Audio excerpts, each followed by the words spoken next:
Welcome to the DRF Sports Podcast, brought to you by DRF Sports. America's most trusted name in horse racing is now providing sports bettors with exclusive data, analytics, previews, videos, and expert picks on all major sports.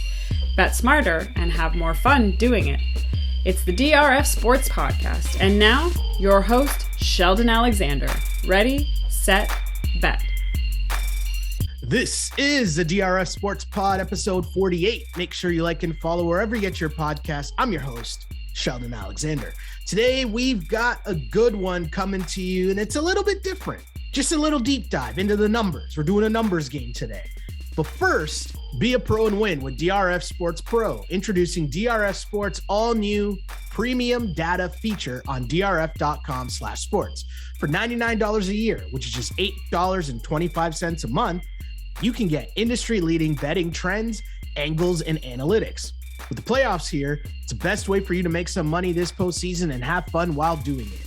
DRF Sports Pro. Sign up now at drf.com/sports. And hopefully the pro picks for us keep things coming. We know the Super Bowl is coming up this week. We'll have more on that for you, a full-on deep dive with point spread picks and all the props and all that fun stuff. That's coming up later in the week. But tonight, as mentioned, it's a numbers game. We're talking about numbers in college basketball, figuring out how to make spreads and KenPom and spreadsheets, all that fun stuff with my guy, Matt Russell. And he joins us right about now.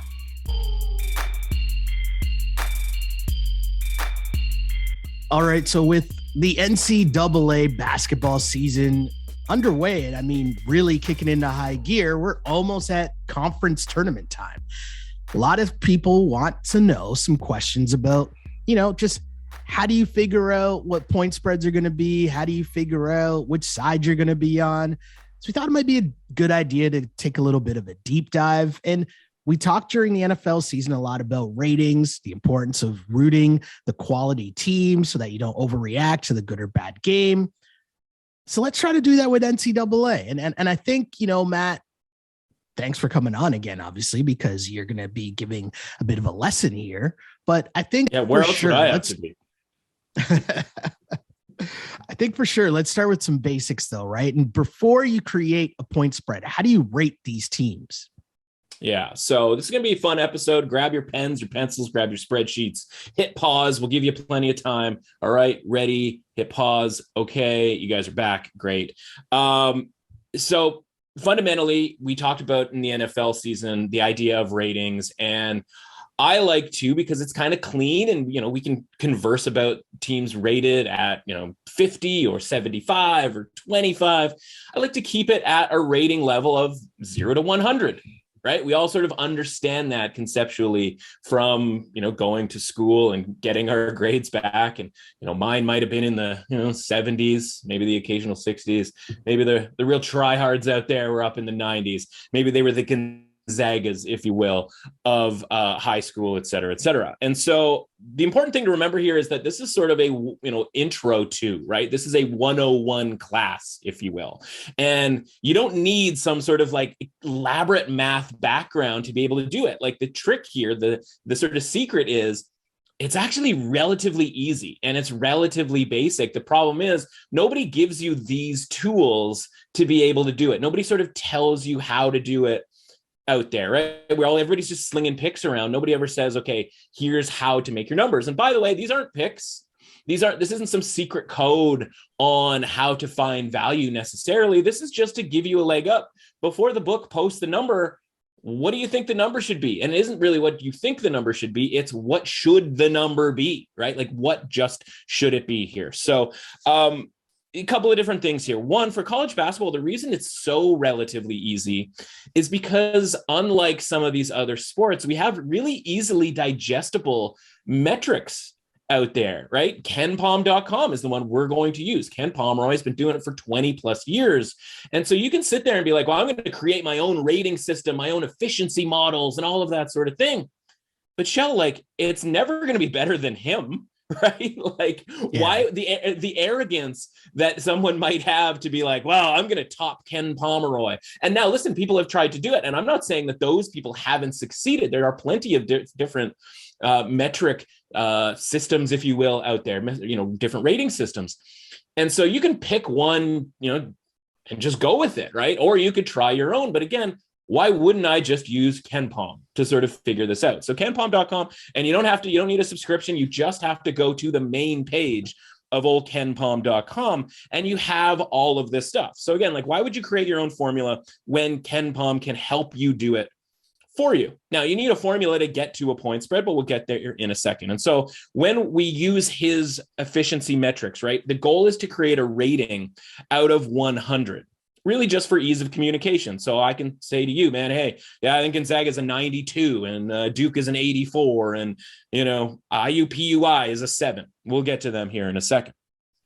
So how do we do that? Right. And so we have to go in, you look and you just honestly, you look at the front page and it gives you, clickable years to go all the way back to 2002. And so you just skim through, you notice a couple of different things on the top and bottom end. The top end is no team ever hits 40, right? So his metrics, if you haven't looked, are sort of based on the idea that 0 is an average team. And then anything above that is subsequently above average. And so the Gonzagas of the world, the Dukes of the world, when they're really good, basically the best teams each year are in the mid 30s. And then you can go on the flip side and you can scroll down and see the worst teams are often in the mid 30s in the negative. Right. But we're talking about integers here and it's negatives and positives. And I don't really, how do we sort of create anything when it comes to that? So a couple of a little bit of a quiz show here first, right? Shell, you're a tournament fan. You are sort of a relative historian here. What do you think is the best KenPom rated team in the last 20 years? When you sort of think in your mind's eye about like the best team that you've seen in college basketball, what are some of the teams that come to mind, whether or not they won the title or not? Because in some cases, the best teams didn't necessarily, and maybe that's a hint, maybe those teams didn't necessarily win the title. I'd probably start with one of those like Coach Cal teams, just because I think Cal's normally rolling out the top players year after year after year after year. Yeah, and I'm terrible. There. And I'm terrible when it comes to years and that sort of thing, right? And so if I had made that guess when I was, going into my research and whatnot, I would have thought it would have been the Anthony Davis team, right? Like that's a team that won the title. He was obviously dominant. But you're correct. It is a Kentucky team, but it wasn't the Anthony Davis team. It was the Kentucky team that was undefeated going into the Final Four. You had the Harrison twins. You had Karl Anthony Towns. Obviously a couple other guys in the mix there. Willie Cauley-Stein as well. And of course, Devin Booker, maybe you've heard him, ended up being the best one of that group, which sort of isn't. Yeah, coming off the bench. It's a bit of an indictment on Cal potentially on knowing his talent level, if you will. But they finished 38-1, and they were 36.91 to the positive, right? And that's the best mark of any team in the KenPom era. And when people refer to the KenPom era, he started doing this in 2002 and has been doing it obviously ever since. And so, you look at that team, okay, that team is the quote unquote best ever from a metric standpoint. Did they win? No, they lost to Wisconsin in the Final Four. And of course, Duke then beat Wisconsin. And of course, somehow Duke benefits, right? Duke never has to beat Kentucky, but they somehow benefit from Kentucky losing. A couple of more recent ones last year, Gonzaga undefeated going into the title game. Obviously, dramatic win against UCLA in the Final Four. They were at 36.48. They lose to Baylor, who was second. Right. And you'll recall Gonzaga was 5-point favorite. And people are like, how can Gonzaga be a 5-point favorite? Well, we're sort of going to explain to you how Gonzaga in that situation could have been a 5-point favorite in that game. Of course, Baylor goes and wins that game relatively easily. So the top two teams didn't actually win the tournament. So this isn't sort of a predictive thing where it's going to tell you, oh, we now know who for sure who's going to win the title. And it's definitely going to be, Gonzaga this year because they are in at the top spot here again, as they have been for much of the last 5 years. The last one to win the tournament, Kansas. 2008 beat Memphis in a dramatic title game. They were 35.21 to the positive. Then we have to talk about the low end, right? So we know at the top end, the 36s, 37, 38. Well, we haven't got to 37s or 38s, but sort of 36.91, round that up to 37. On the low end, it's the same sort of deal. I've got two here that are notable. One, Savannah State in 2006, minus 38. And every other team, with the exception of one, has sort of stayed in that mid 30s in the minus category in the same way that it does on the positive side. The one outlier, and I wish I had seen this basketball team play, because I imagine this is around the metric that you, me, and three of our listeners would have if we ran through a college basketball season. But Grambling State in 2013 went 0-28. And that's hard to do. That's hard to do if you're in a Power 5 conference, right? If you're Nebraska this year, they're 0-13 in the conference, but at least they're playing like high level competition. Grambling State was not playing high level competition that year, right? They're playing in the SWAC. I believe you play 16 conference games in the SWAC. Like, there should be a team that you run into on the wrong night or the right night for you, and you actually get a win. But they were minus 46.1. So they're the only team in the last 21 years to be in the minus 40 somethings, and they were minus 46. So they are like the exception to the rule. So that team was so bad that I'm going to throw them out entirely, because it's easy to understand. Like, it's easy to be really, really bad, right? You and I and three of our listeners can be historically bad if we go out there. I'd like to think any college basketball team would be a little bit better than that, but I know who knows what our metrics would end up being. It's a lot harder to be really, really good, like perfectly good, right? We have obviously not seen that yet. But the point to all of this is it gives you essentially a range, with the exception of that Grambling State team that we're going to throw out. The bottom end is kind of minus 40, and the positive end is plus 40. Now, again, no team, exception Grambling, has hit 40. No team has hit plus 40, positive 40. And so what we have to do is go, okay, that's an 80 point sort of bracket there, right? Where we can go, okay, we're this close to getting 100-point scale. So to turn that into a 100-point scale, we have to do two things. The first thing we have to do is just simply add 40 to everybody's total, right? Mm-hmm. So if you're minus 35, we add 40, you're now 5. Right. So now we at least have you into the pluses. If you're plus 35, we add 40, you're now 75. And so we've gotten everybody into the pluses. The problem is we've only added 40. So we're only 75 out of 80, for example. Right. Or in the case of Savannah State or some of these other teams that are down at the bottom, they're 5 out of 80. Well, it's pretty simple, right? All we have to do is extrapolate that into a percentage out of 100. How do we do that? Easily, right? We just take that smaller number and divide it by the big number, right? So 75 out of 80, for example, right? All we have to do is come up with a percentage there. So we're going to do some quick math here. I've got this in my notes, so give me 1 second here. So Gonzaga at 70, in this season here, if we took them at their 34.72, we add 40 to them, they're 74.72 out of 80, right? Because all we did was add 40. 74.72 out of 80, do some quick math, that's 93.4%, right? So if you're looking at it and you're going, okay, well, that I can understand. Gonzaga is so good that they are, think of a video game rating, right? If you gave Gonzaga a video game rating, which is kind of all this is in a lot of ways, they get a 93 out of 100, right? We don't get into speed or jump shooting or defense or lateral movement or whatever. It's just simple. They are a 93 out of 100. Now, does that mean they're going to win the title? No, because guess what? There are some 90s out of 100s. There's some 89s out of 100. And when we talk about the ball bouncing the wrong way, that's why we've seen Gonzaga go to 2 title games in the last 5 years, 2017 and 2021. Obviously, there wasn't even a title game in 2020. So 2 of the last 4, essentially. And they haven't won because North Carolina got them one time. And then Baylor had the game of their lives last year. And so you go, okay, we see right now, we can make an easy number. They are 93%, or we would just say 93. So when you and I are talking come tournament time about these teams' Ken Palm ratings, we're not going to talk about them in plus 35.73 and minus 2.6, whatever. We're going to simplify it. We're going to just talk about them like this is a 93 out of 100. This team's a 62 out of 100. And that's as simple as it gets, right? We just have to add 40 and then divide the numbers into each other to create that percentage. Yeah. So boom, done, right? Like we've got our ratings. So look at it this way. Gonzaga in casual conversation is a 93.4.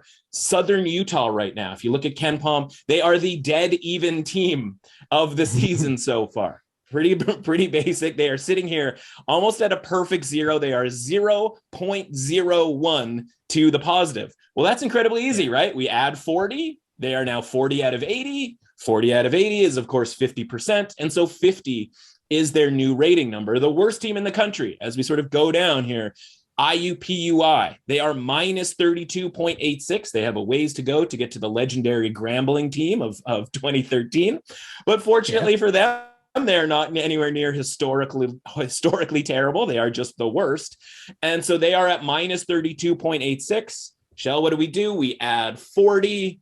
And now we get them up to 7.14 out of 80, which means they are a robust 8.9 this season. So Gonzaga is 93.4, IUPUI is 8.9, and the other 356 teams in the country fall somewhere in between, with Southern Utah being the one dead in the middle at 50 out of 100. And that's how you get your ratings, 0 to 100.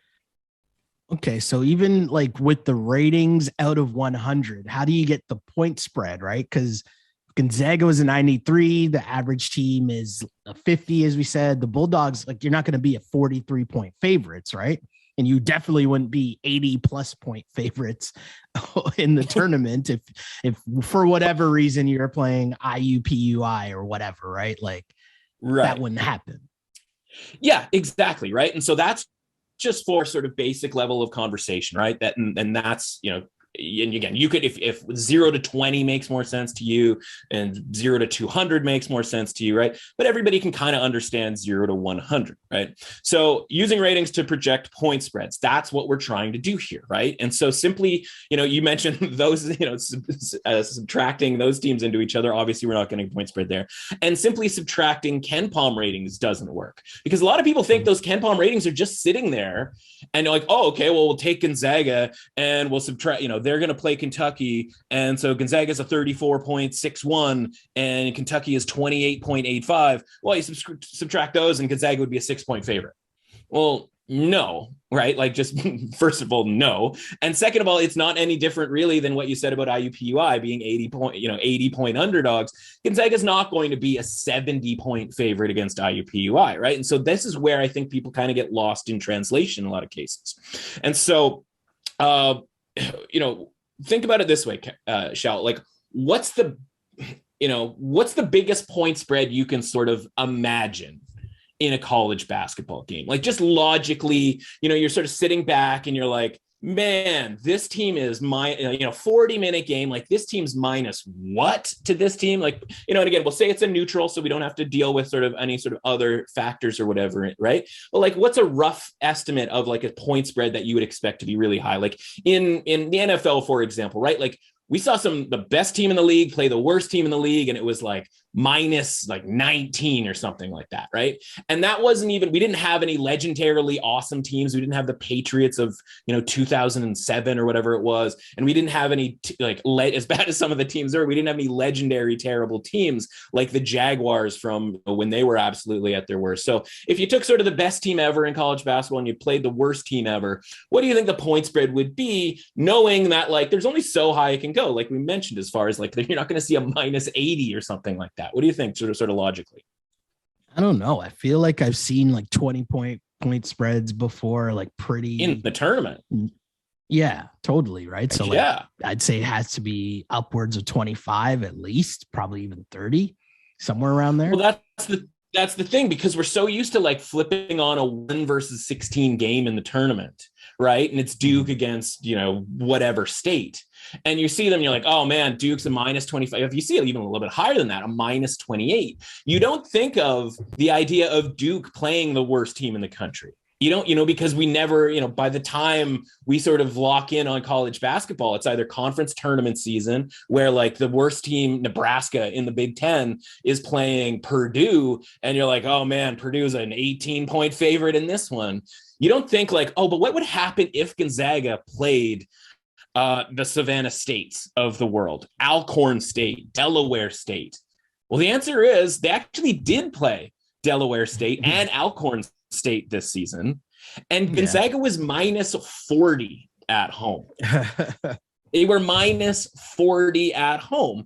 And so that was at a point, though, we weren't necessarily positive Gonzaga was the best team this year because they'd obviously lost some people. Funnily enough, Delaware State actually still is the second worst team. Obviously, I mentioned IUPUI, but Delaware State's the second worst team. Alcorn State has actually improved a great deal, and they're actually, doing very well relative to sort of where the metrics sort of thought they were going to be. And so we already have this evidence of Gonzaga being a 40-point favorite against some of these really back-end teams. I don't know why they would even bother scheduling them necessarily. But the point of the matter is it can't really be that much higher, can it? Right? Like you're not going to, unless you said to a team, okay, we're going to make you a 60-point favorite, but you only actually win this game if you cover the spread. And so I need your 100% effort for 40 minutes. Like that's the only way that they would openly try to win a game by 50, 60 points, because they don't have to, right? They can win the game 100-60 and they can get all the bench guys some run. They can play the bench the entire second half if they want. They are not incentivized to win by as many as they could win. So there's a cap to how good or sort of how big of a point spread there could be. So if you think of that Kentucky team with, Booker and Cat and the Harrison twins as being the best team, if you just took them off the bus and put them on the floor from a metric standpoint. And then again, whether you want to use that Grambling State team or whether you want to use, Savannah State or this year, Delaware State or IUPUI, like what would happen in that game? And so, at the absolute best, right? Like top team ever against like worst team ever. That's what you have to decide, like what that point, how high could that point spread possibly be?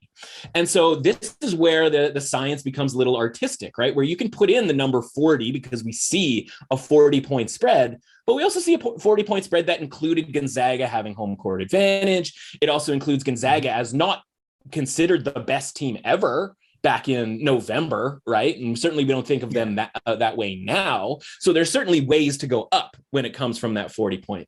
So for me, my answer is partly for simplicity, partly because I think it's a pretty decent number, is 50.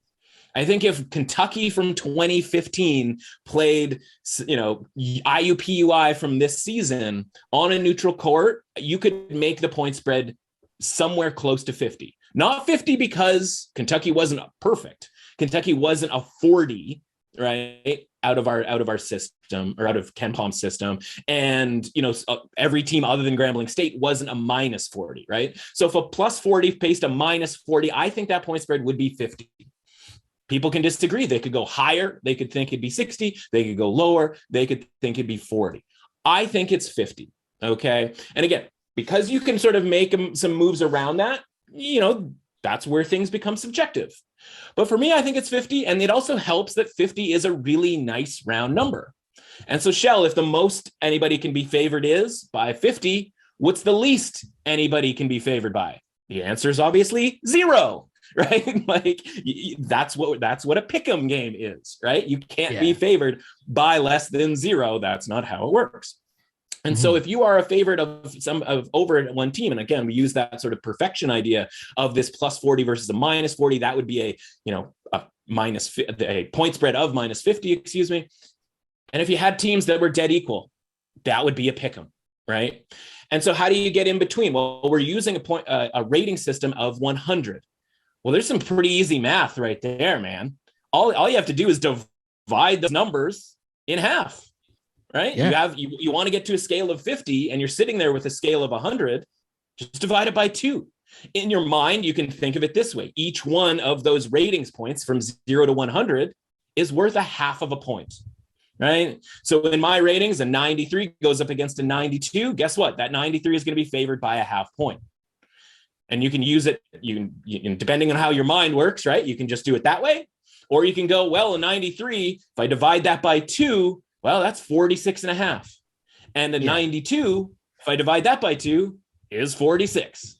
And right there, that's your number, right? 46 and a half minus 46, that team's favored by a half point. So that number it's simple, but it's also logically, makes sense. And again, you can tweak that. If you want to go up to 55, you want to go down to 45, whatever makes sense to you, but it just happens to work out really, really great. So if that, we're going to use our example of Southern Utah and IUPUI.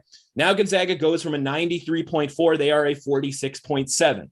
Southern Utah goes from 50 to 25, right? 46.7 minus 25 makes Gonzaga a minus 21 and a half point favorite against against Southern Utah.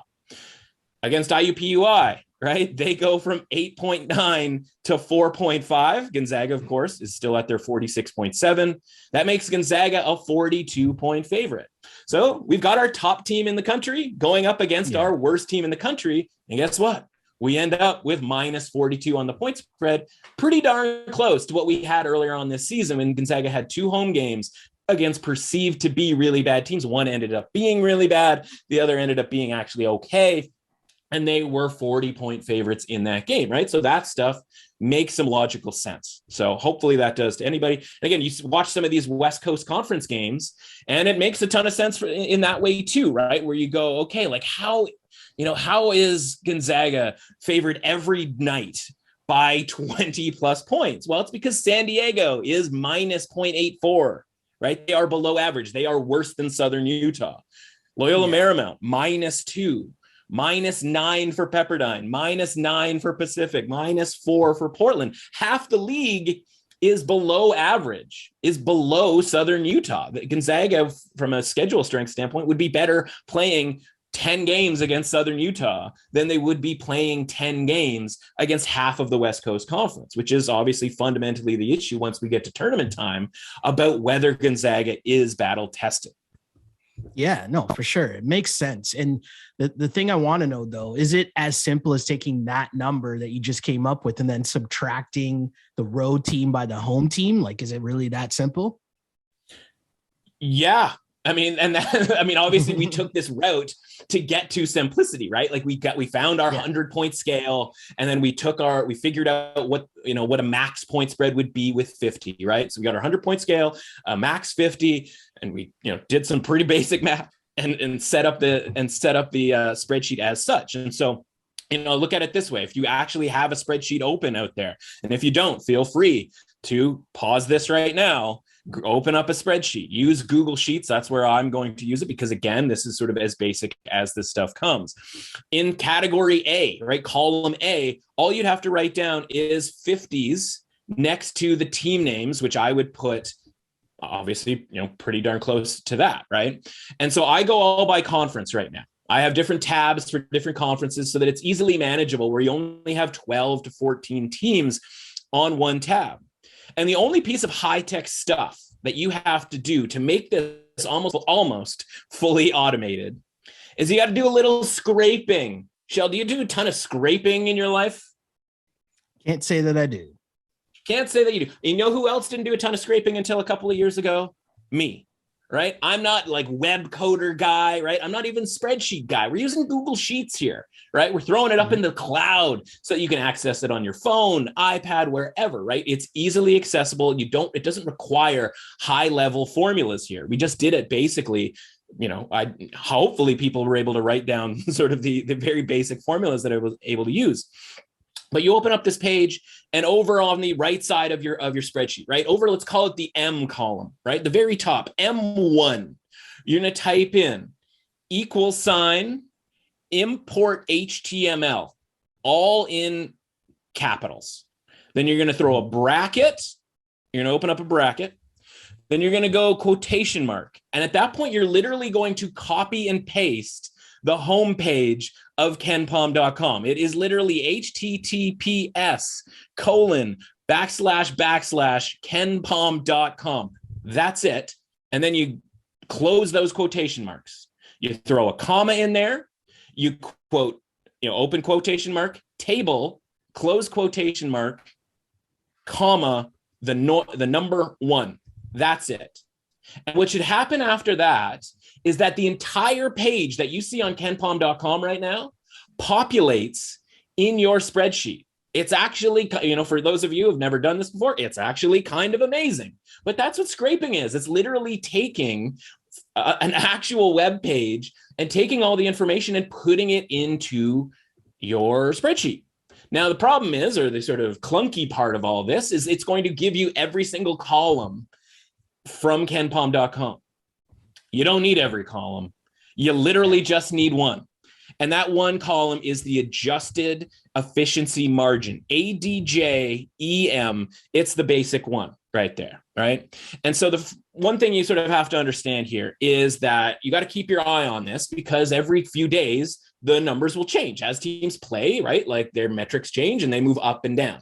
Now, they don't move drastically enough so that if you leave it for a week, you're basically, okay, so what's going to happen here is you're going to have your team names on the left side, and you're going to literally put equal sign and then click on the team number on the adjusted efficiency metric column, right? So if you have Gonzaga, right? So, okay, Gonzaga, obviously the top team in the West Coast Conference. You've put your 50 down the column A, column C would be the team name, and I like to have column B be the KenPom rating. So you literally go into column B, number 2, right? Second column or second line in column B, and you hit equal sign, and you literally go over to your already populated KenPom thing, and you click on the Gonzaga adjusted efficiency metric 34.61 as of this exact moment, right? I think it changed from yesterday because some teams played some other teams and different stuff happened.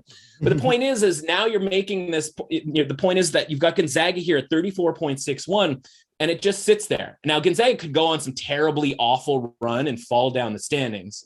That's not all that likely, right? But that number is going to change, like we said, every day. But is it going to change drastically enough? No, I would update this every week or so, right? Which means, unfortunately, you have to go by hand. Again, none of this was particularly that easy. You have to go by hand and sort of double check. Okay, Gonzaga is easy because they're probably going to not move off the top spot. But like BYU, right? They're having some struggles recently. They have fallen from 2nd in the conference down to 4th in the conference in KenPom's ratings. And so now you have to go in and you have to go, oh man, like, okay, got to make that adjustment here, got to make that adjustment. And it's simple as just typing in the equal sign and then going over and clicking, right? Because the equal sign and the cell number, it just populates it, right? It just takes that number from over there and puts it over here. So you have to do that for every team in however many conferences you want to do this. And by the way, if you only want to do Big Ten basketball, you can.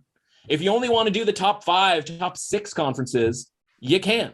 If you want to do all 30 conferences, you can do that too. But guess what? That's going to take a lot more time. It's going to take a lot more effort. If you want to do only the SWAC, if you only want to deal with the Gramblings of the world, and you think because that's a small conference and the point spreads come up a lot later and all of that sort of thing, you might be right. And I know a lot of people who do that. They only traffic in the Horizon League, right? And all of these, the Big Sky and some of these other conferences, because the edges in these bigger conferences aren't as obvious. Yeah. So we've got our team names in there. We've got our KenPom names in there. We're going to leave column D open. We're going to go to column E right now. And that's where we're going to go to our KenPom rating out of 100. And so here's the exact formula here. Equal sign, sum, and then bracket 40 plus the cell that the KenPom ranking is, which is going to be, in this case for Gonzaga, B2, right? Mm-hmm. The same one that we took from the actual KenPom ratings. And then we're just going to divide that by 80, and we're going to throw another bracket, and then we're going to multiply it by 100. That 100 is obviously just to get from the percentage of 0.935 to just 93.5, right? Like that's just making it a whole number, right? That's pretty simple stuff. And then the next column over is column F, and we're going to call that our spread rating. And that is literally taking the number from column E, right? Our out of 100 number, and dividing it by 2. So it's literally equal sign sum, in this case, E2 divided by 2, right? So you will literally see Gonzaga 93.3. Oh, they're 46.6. BYU 68.4. They are 34.2. St. Mary's 73.8. They are 36.9. It is literally an exact split. And so, Shell, when you said, okay, now are we just subtracting one number into another?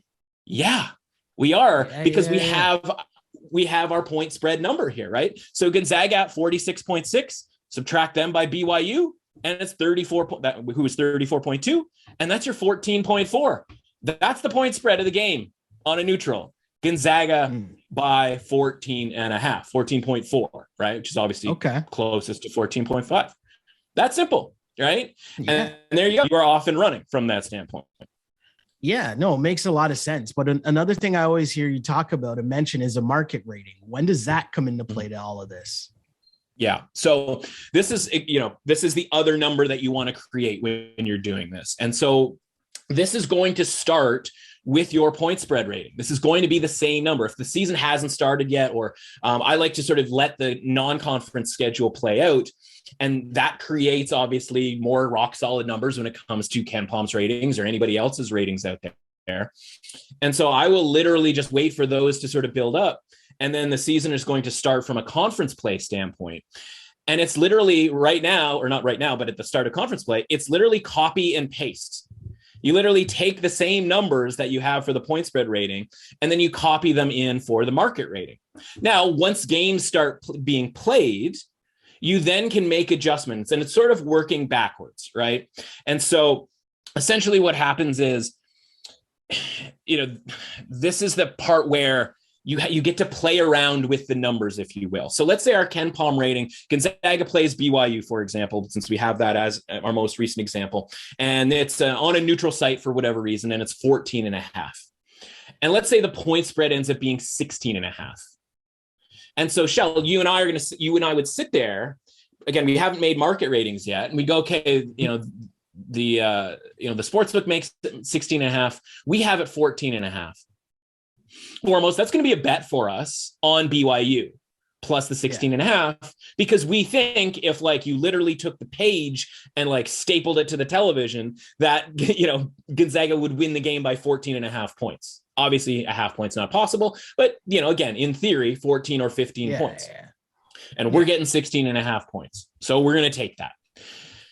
But the market has, as we talk about in football, and in football, you have a full week, and in college basketball, you have basically overnight and the morning, and obviously in the afternoon for weekday games.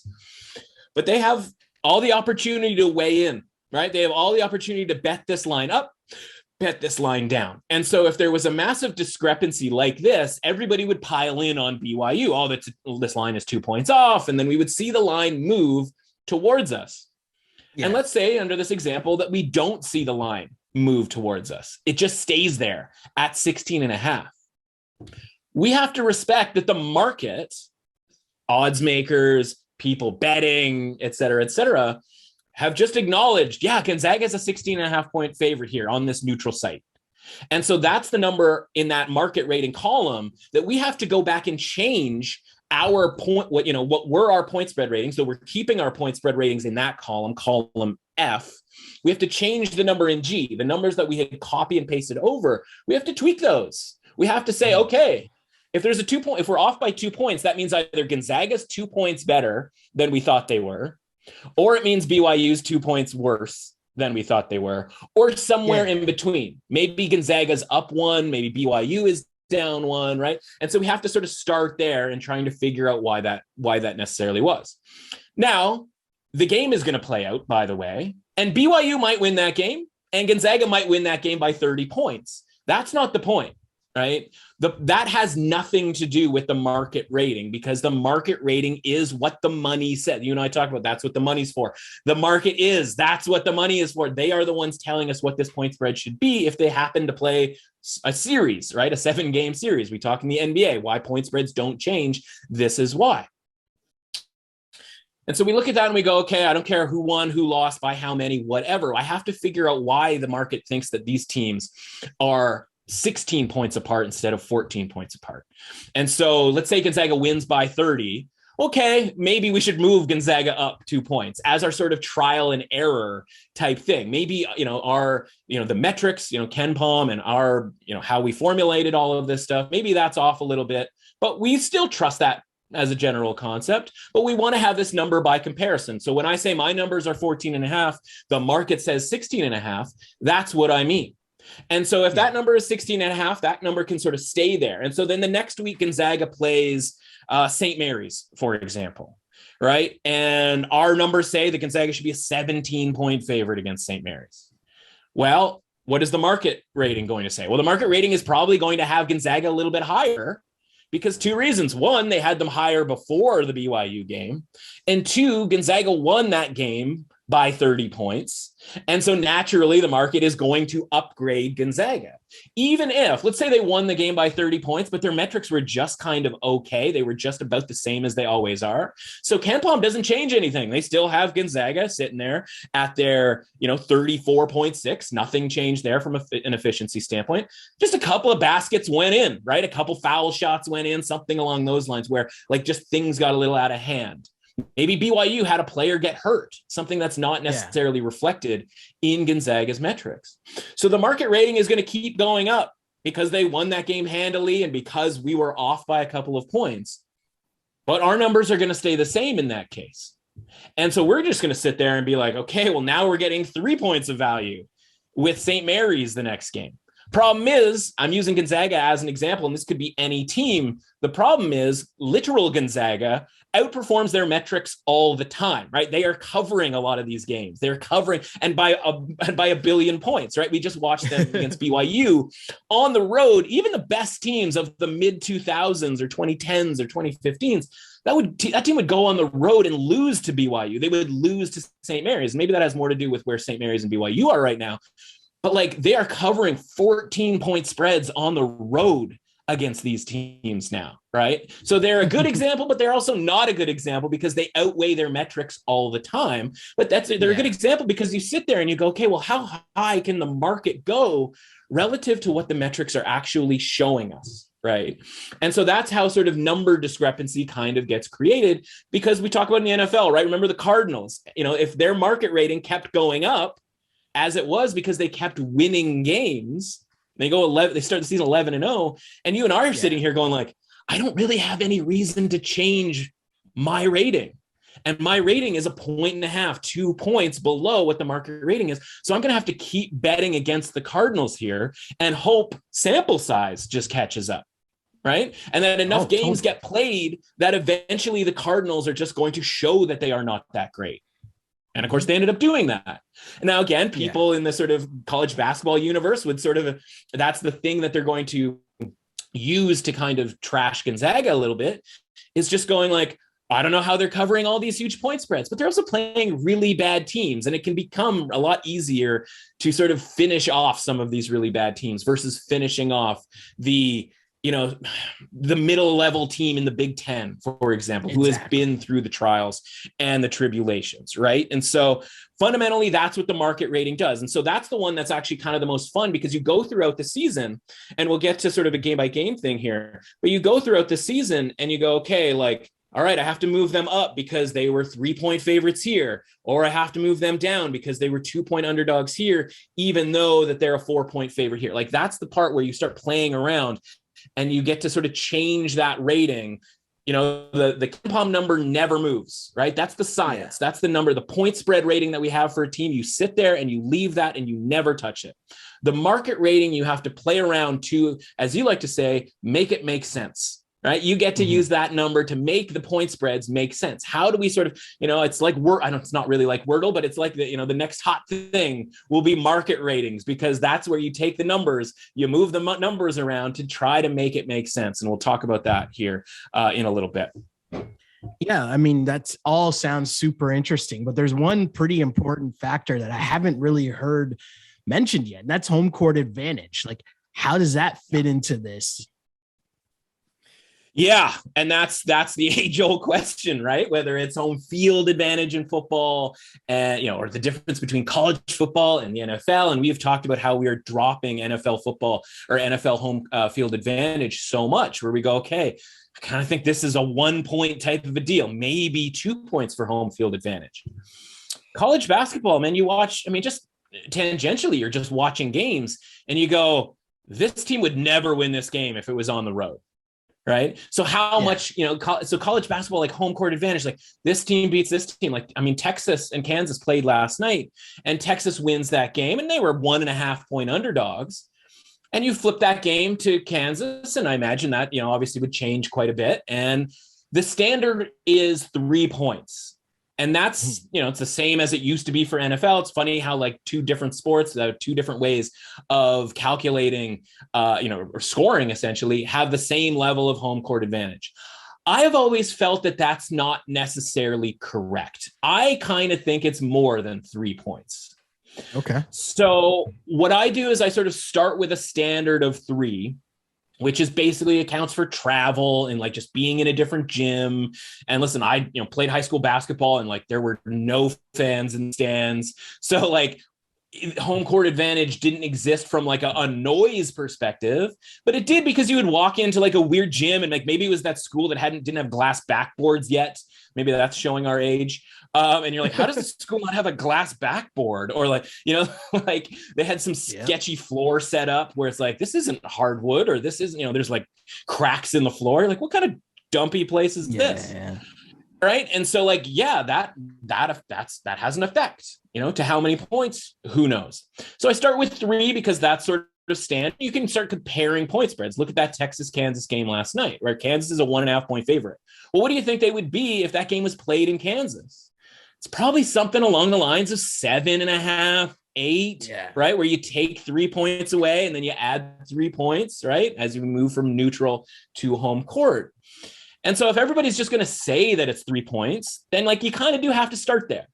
But where a second artistic element to all of this is, you kind of have to decide for yourself. Am I going to add some home court to some spots? Am I going to take some home court advantage away in some spots? So just as a sort of standard operating procedure here, I'm going to add a point of home court advantage to places like Allen Fieldhouse, right? Like the Fog, Kansas, like they have these, incredible home record. Like that has to mean something. They should get an extra point. I have been there. It is amazing. I don't know how any road team ever wins a game at Allen Fieldhouse. You can use Cameron Indoor as another example, right? Where it's like, listen, Virginia goes on the road and wins that game against Duke. That's a more impressive road game than going to like Clemson and winning on the road. Or I should use an example of a team that maybe has a, similarly high rating to Duke. I look at Duke, they're 11th right now in KenPom, and, UCLA is number 12. Well, I've been to UCLA too. And I got to tell you, Shell, like there just isn't that much in home court advantage at UCLA. Like maybe on certain days when things get rocking, and that's where maybe you have to, again, a little artistic. You go, okay, tonight, because it's this big game and I expect a full house at Pauley Pavilion, maybe I should add a point of home court advantage to UCLA. Or maybe I should just not point for home court advantage for UCLA, because I sometimes wonder if I can get to 3 in some of these games that UCLA plays when nobody is at the game, right? And so, whether it's Duke getting a point, UCLA going down a point, some of these other teams, right? Obviously, the better the team, the better they're going to be. But it also doesn't mean that you have to give them more home court advantage, right? They might just be really good. Auburn might not have extra home court advantage. They might just be really good. And so it looks like they have some huge home court advantage. Now, this year, that place is absolutely a zoo every night in the SEC. So I'm going to give them a point of home court advantage this season because I can look with my eyes and see like, man, that place is crazy. I wouldn't want to play there as a road team. On the flip side, you go on a season that they're down, last season, for example, and you go, okay, this is a team that's like banned from the tournament because of violations. And like the people aren't that excited about it. They have Sharif Cooper. He's doing fun stuff. And you just go like, okay, but it's not that, it's not that exciting. So this stuff changes year to year. But the point is, it's up to you to make these changes based on what you see. And sort of you can get analytical about it, but the problem is the sample size is large enough to be like, oh, this season Auburn at home is exponentially better than they are on the road, right? Because that's what we're comparing. We're not comparing this team to last year's team. We're comparing this team at home to this team on the road. And so they've had some dicey ones, man. They almost lost to Georgia this past weekend. They almost lost to Missouri a couple of weeks ago. Both of those were road games. Speaking of home court advantage, do you think Georgia or Missouri are in either of those games if those games are being played at Auburn?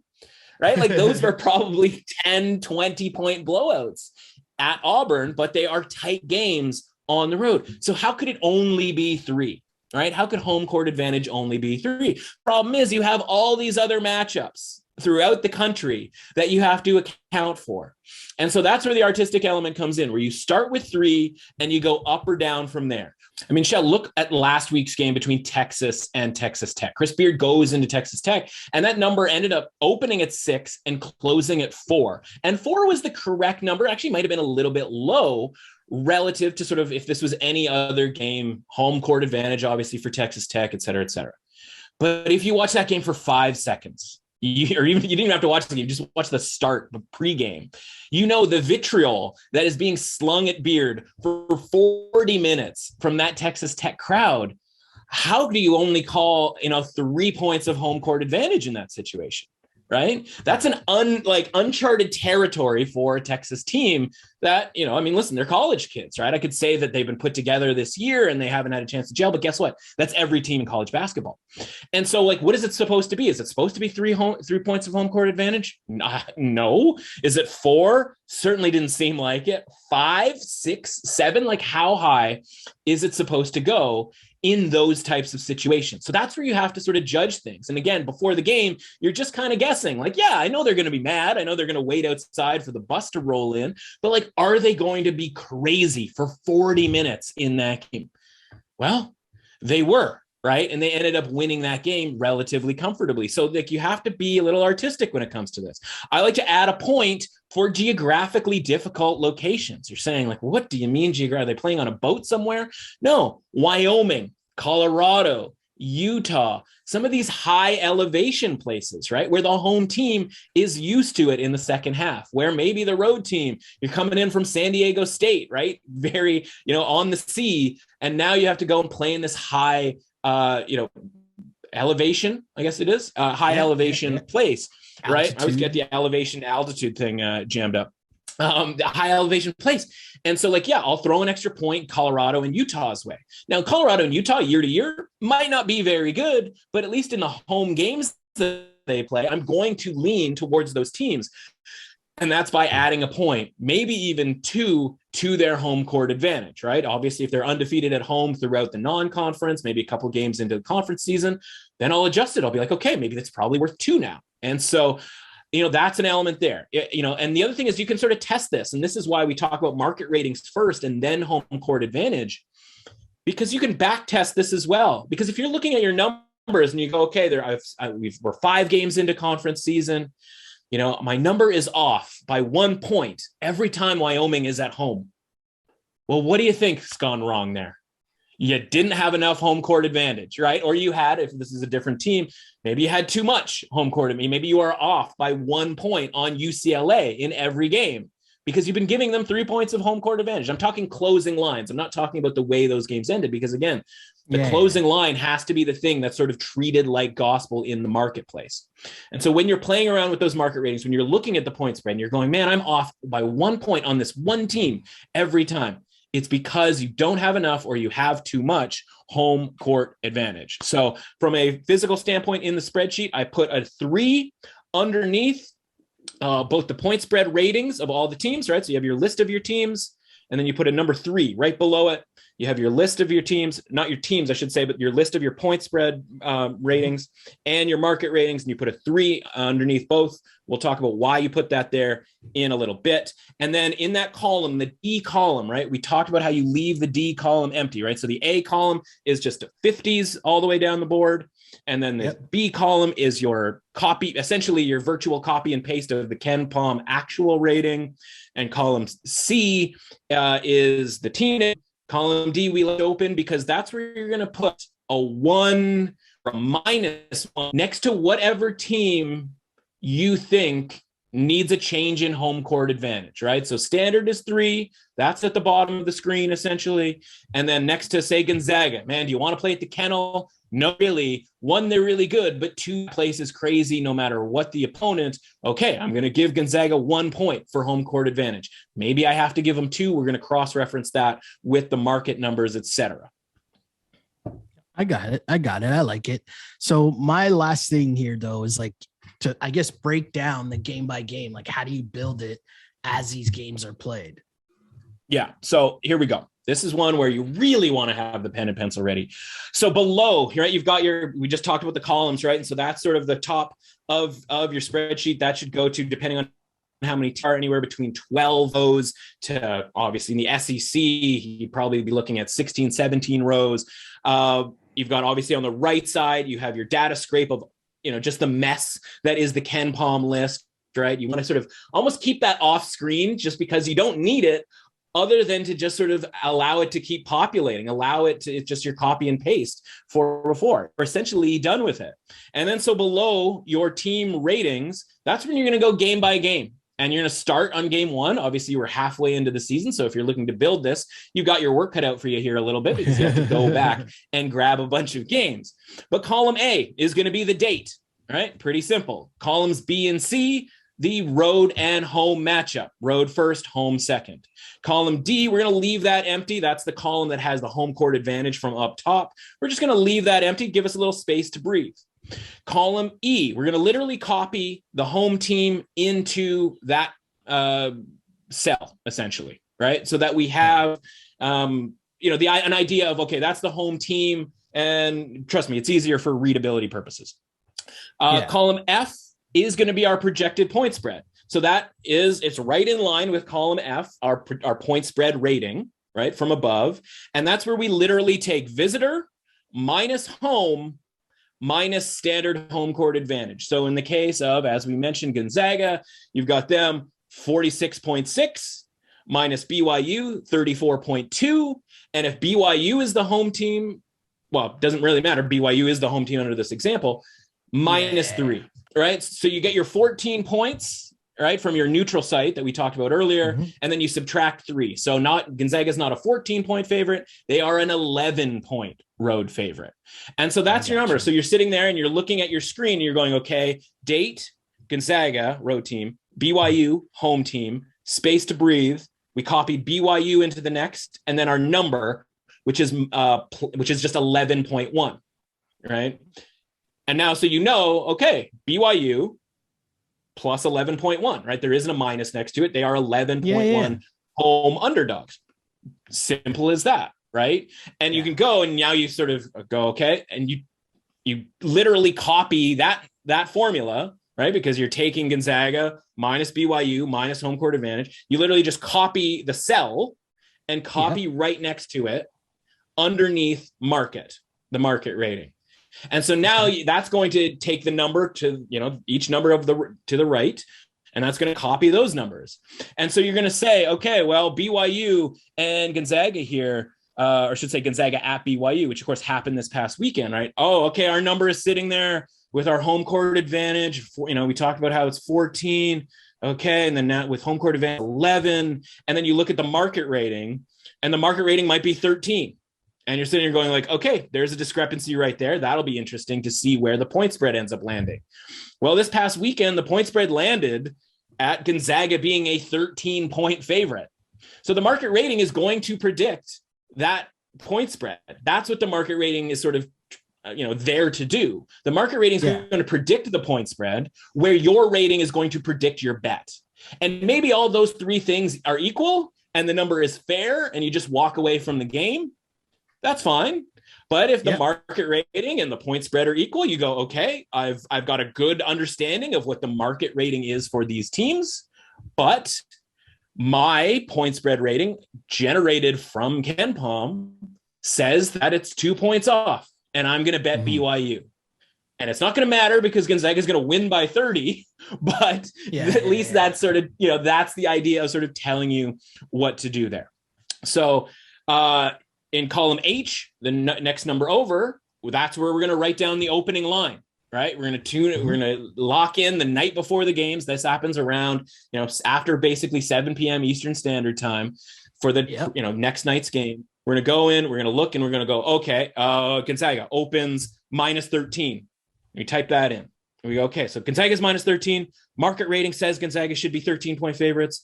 Our numbers say BYU should be 11-point underdogs, right? So that Gonzaga should be 11-point favorites. Okay, So here's what's going to happen. I'm going to bet BYU. I'm going to hate my life. Or, Team X. Again, I keep using an example of a team that's going up against Gonzaga, who just is impervious to all these numbers. But, whether it's Duke, North Carolina, whether it's any of these other teams, right? You sit there and you go, okay, I'm going to bet that. I'm going to bet that now. Sometimes the opening point spread is off of the market rating. It's just not the same. And so sometimes you literally sit there and go, I'm going to bet that because I expect that number to move towards what I perceive to be the market rating. And that's where you'll get some closing line value. So when people say, okay, I bet this at +13, it moved down to 12, it's because they probably had a market rating of 12. And for whatever reason, the sportsbook opened that number too high, or in some cases too low, right? So column I right next to it, I skip that column. I'll mention, I have that column open. If I want to just blindly guess, I will put my own personal guesses, right? And if you get good enough at sort of, part of this is an exercise in learning college basketball and getting to a point where you're sitting there going I've got this down. I know what these lines are going to be. I don't even have to put together the point spread. Let's see how well I can do. So it's almost an exercise before you do anything, go into that column and write down the point spreads as you think they should be and see how close you can be. And then column J is the closing line. That's where you put the closing line number. And when you get to there after the game, regardless of the score, as mentioned, you need to adjust the market rating, i.e. the G column, to reflect what the closing line was. Those two have to equal each other. How do you adjust it? Well, you go up into the market rating area for the teams and you start tweaking. You go, okay, 37. Oh, I have to move this down a half number. Okay, maybe a full number. Okay, this team, I have to go up a number. Why am I going up a number? You start comparing them to previous games. Maybe there was a -3 that ended up, the team covered by 10 points, right? They ended up winning by 13. You go, the market probably liked that. And they moved, that's why they would move that number. Like we talked about Gonzaga, if they won by 30 points, then the market would go higher on them. Maybe Ken Palm goes with it, maybe it doesn't. And so you go through that and that's where you play around with the market. And so if it was 2 points off, you bet it in one, it doesn't matter. You still need to change that line because it closed that way for a reason.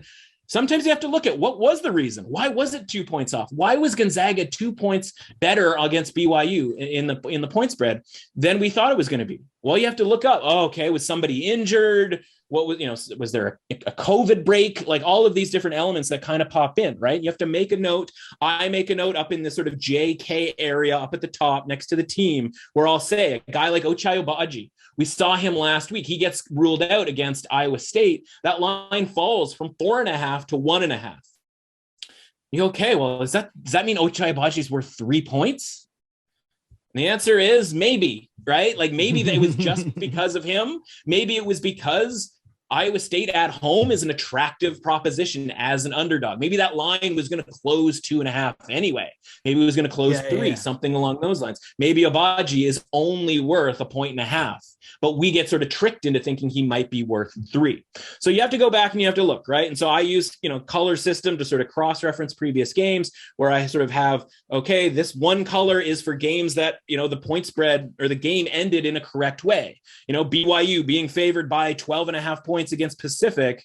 Well, I thought it should be 9. Well, did BYU cover 12.5? If the answer is no, then my number was probably right? Like it probably should have been 9. If BYU covers 12.5, they win by 15, and my number's on the wrong side.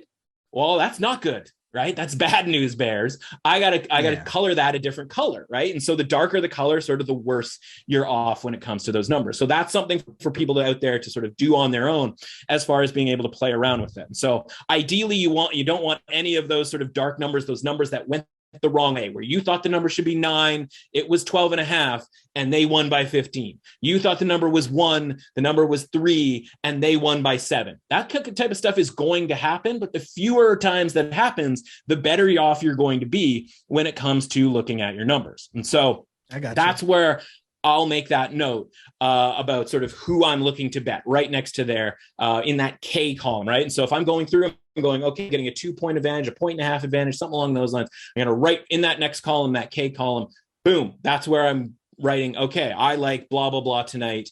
And then obviously on a different sheet, I'm going to track what my actual bets are going to be, because this is just the ratings form, right? And you obviously have to track your bets in some other way. Plenty of good apps out there. But of course, if we've got the spreadsheet going, might as well open up another tab and track how your bets are actually doing, closing line value, all of that type of stuff. But this is just a little bit deeper of a way to be able to look at closing line value and market numbers and sort of how far you are off and what you need to change. And also forces you to look at these teams a little bit more closely as far as who was missing for that game. What's their situation? Are they coming off of a big win, a big loss, something along those lines?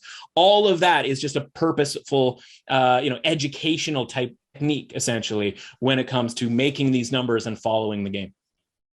That's all like super interesting and like such a great deep dive into how everything gets done, right? And just how everything gets made and how you come up with the numbers that you give us on a week-to-week basis that you've been given out. But with all that said, everything we just discussed, there are games tonight. Yeah. So who do we like? Yeah, just give us the picks. No, it's fair, man. Listen, it's a Tuesday night. It's very exciting. There's a lot going on. Here's the list of games here. I'll go for it real quick. Clemson -1 at home against North Carolina. Not a massive number edge necessarily. I have this Clemson -2 because, again, I'm giving them a little bit more home court advantage. I've seen some of these games. Clemson is on the bubble as far as making an NCAA tournament. So many teams are this year. I'll take Clemson against North Carolina here. BC +4 is the bet that I'm going to make. This number is sort of drifting away from where I think it should be. My numbers make this closer to 2. So if we're getting a full basket, I'm absolutely willing to take that. And by the way, a lot of this is, hey, are we getting one more basket, one more point than we should be? Are we getting a bet that should be maybe an alternative spread -125? Are we getting that for -110? Like that's, in a lot of ways, that's kind of just what this comes down to, and being willing to sort of deal with what sort of happens. I'm supposed to like LSU tonight at -1.5. The numbers sort of crank out that they should be a 3-point favorite. This is a team that's wildly underachieved over the last couple of weeks, or maybe just found their level for a team that was overachieving early on in the season. And again, you can use, you dive into this stuff and you sort of become aware of a team slowly dropping down the Ken Palm ratings, right? That's something that you wouldn't necessarily think of when there's so many other teams that you have to pay attention to. You start becoming it sort of crystallizes this idea that LSU is getting worse, right? There's a lot of other SEC games that are right on the number. I don't have anything for any of those. Again, that's where you get into, maybe I just want to bet a game for fun where the number isn't necessarily off. Maybe I have an edge. Maybe one team's coming off of a big win or a big loss. Penn State +2.5 at home against Michigan. I like that. That one I actually have closer to a pick 'em. So we're getting in 2 points. Hopefully that goes okay. I want to mention Illinois and Purdue because it's probably the most fun game of the night. Rematch of what was a double overtime Martin Luther King Day game from a couple of weeks ago. That was wild. I would probably take Illinois in this game not because there's metrics or the numbers or anything like that. Market rating should be a little bit lower in this game, but Purdue's getting a lot of home court credit here. I'm going to take Illinois in this game because, one, I want some action in this game, and two, that's a team that is on the come up here. Purdue maybe has sort of peaked a little bit early in this season. Stanford is +7.5 at home to UCLA. This one I have to double check on what the home court situation is. Are we going to see a packed Stanford house, or is this still like only 5% of the population can go to this game or can sort of fill the arena? Marquette +7. A couple numbers off there. Nova, I have to check some injury stuff, but Nova I have as better than 4.5 point favorites, even on the road against St. John's.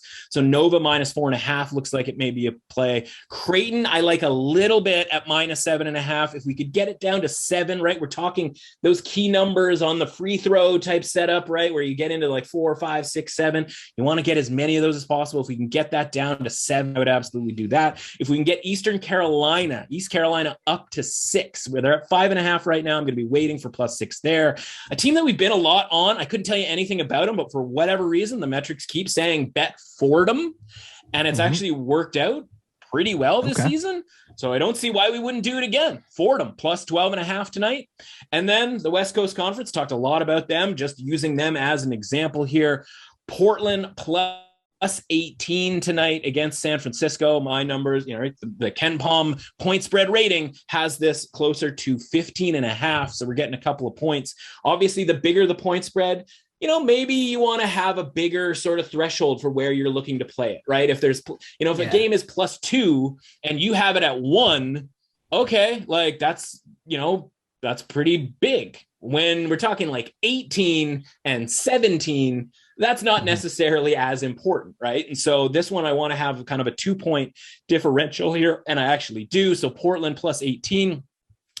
And then here, speaking of a pretty good example here, St. Mary's and Santa Clara. I have St. Mary's as a 2-point favorite. They are 2.5 right now. This is sort of a combination of a spot type situation and a numbers type situation here. I'm looking for Santa Clara to win this game at home as one of the 5 decent teams. It's amazing the gap in the West Coast Conference. Obviously, you have Gonzaga, BYU, St. Mary's, San Francisco, and Santa Clara, all in the double digits on the plus side on KenPom.com. And as we mentioned, everybody else is on the minus side. So I'm going to be looking for Santa Clara for the upset tonight. A little bit less to the number, more of a spot type of a play in that game. So handful of action for tonight. We're fully in it now. We're in it now. In a couple of weeks, we'll be getting ready for tournament time. Of course, there's still another big game that's coming up later on this week in a couple of days, and we'll have you back on to talk about that, of course. But if the people want more information, where can they find you, my dude?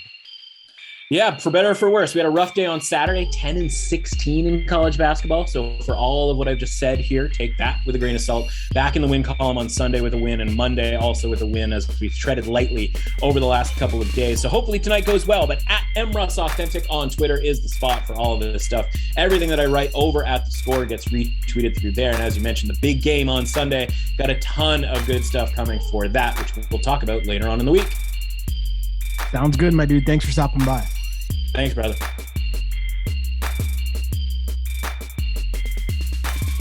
Thanks to Matt for coming on the pod. And if you want to follow me online, you can do so on Instagram at Sheldon Alexander and on Twitter at Shell Alexander. Don't forget to like and subscribe to the DRF Sports Podcast wherever you get your podcasts. Also rate us, review us, like us, all that other fun stuff. But for more from this new project from DRF Sports, just a little reminder. If you're unfamiliar with the letters DRF, it stands for Daily Racing Forum, which has been around for over 100 years, giving you all of the horse racing information, data, and analysis. But now we've taken over the entire sports world. So if you want coverage on every football game, as well as the NBA, MLB, college sports, and more, head to drf.com/sports for all of the details and insights, as the site has all of the data on every game, including offensive and defensive stats, betting angles, line movements, key injuries, team stats, and more. The DRF data is what powers our power trends. So if you want to see which trends our analysts have selected, follow us on Instagram and on Twitter. If you want access to all of the raw data, drf.com/sports. That's where you can find the usual previews as we deep dive into the games. And of course, we got you covered on this podcast. However you want your betting information, we've got you covered. Again, my name is Sheldon Alexander. We do this podcast twice a week on Tuesdays and on Fridays. That's all I got for now. But until next time, see ya. Thanks for listening to the DRF Sports Podcast. Please subscribe, rate, and review the show. For more sports betting advice, go to drf.com/sports and follow on Twitter at DRF_sports.